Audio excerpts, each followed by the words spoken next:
আসসালামু আলাইকুম রহমতুল্লাহি ওয়া বারাকাতুহু। সম্মানিত প্রিয় মুসলিম ভাই ও বোনেরা, আজকে আপনাদের মাঝে আলোচনা করব পাঁচ ওয়াক্ত নামাজের সময়সূচি, তাহাজ্জুদ, সেহরি শেষ সময়, ইশরাক, জাস্তের নামাজের সময়সূচি, ইফতারের শেষ সময়, নামাজের নিষিদ্ধ অক্তসমূহ, সূর্যোদয় সূর্যাস্তের সময়সূচি, প্রত্যেকটা জেলা বিভাগগুলো নামাজের সময়সূচি। তো আজকে বুধবার 15 এপ্রিল 2026 ইংরেজি, 2 বৈশাখ 1432 বাংলা, 26শে শাওয়াল 1447 হিজরি, ঢাকা এবং পার্শ্ববর্তী এলাকার নামাজের সময়সূচিগুলো তুলে ধরবো।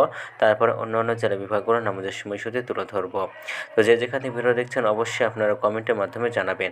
আজকে ঢাকা এবং পার্শ্ববর্তী এলাকার ফজরের নামাজের রক্ত শুরু হবে 4টা 21 মিনিটে, শেষ হবে 5টা 37 মিনিটে।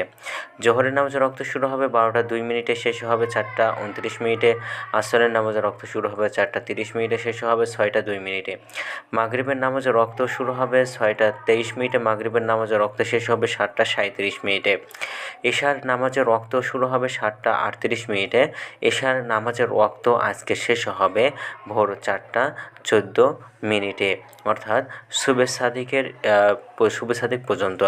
আজকে ঢাকা এবং পার্শ্ববর্তী এলাকার সেহরি শেষ সময় হলো 4টা 14-15 মিনিটে, ইফতারের সময় সন্ধ্যা 6টা 23 মিনিটে। আজকের নফল নামাজের উত্তম সময় ইশরাকের রক্ত সকাল 5টা 52 মিনিট থেকে 8টা 37 মিনিট পর্যন্ত, চাস্তের রক্ত সকাল 8টা 38 মিনিট থেকে 11টা 55 মিনিট পর্যন্ত এবং তাহাজ্জুদ নামাজের রক্ত উত্তম সময় রাত 1টা থেকে ভোর 4টা 14 মিনিট পর্যন্ত।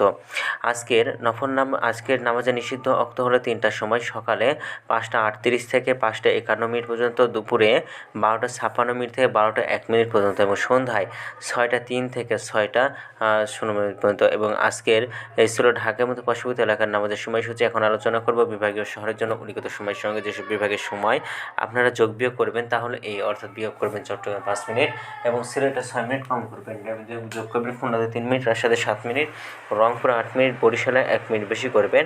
ঢাকার মতো পার্শ্ববর্তী এলাকায় যে নামাজের সময়সূচিটা রয়েছে সেখানে খুলনাতে 3 মিনিট, রাজশাহীতে 7 মিনিট, রংপুরে 8 মিনিট, বরিশালে 1 মিনিট বেশি করবে।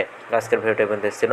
আর এই সূত্রগুলো নিয়েছি ইসলাম ফাউন্ডেশন থেকে। ভিডিওটি ভালো লাগলে অবশ্যই চ্যানেলটি সাবস্ক্রাইব করে পাশে থাকবেন। ধন্যবাদ সকলকে। আসসালামু আলাইকুম রহমতুল্লাহি ওয়া বারাকাতুহু।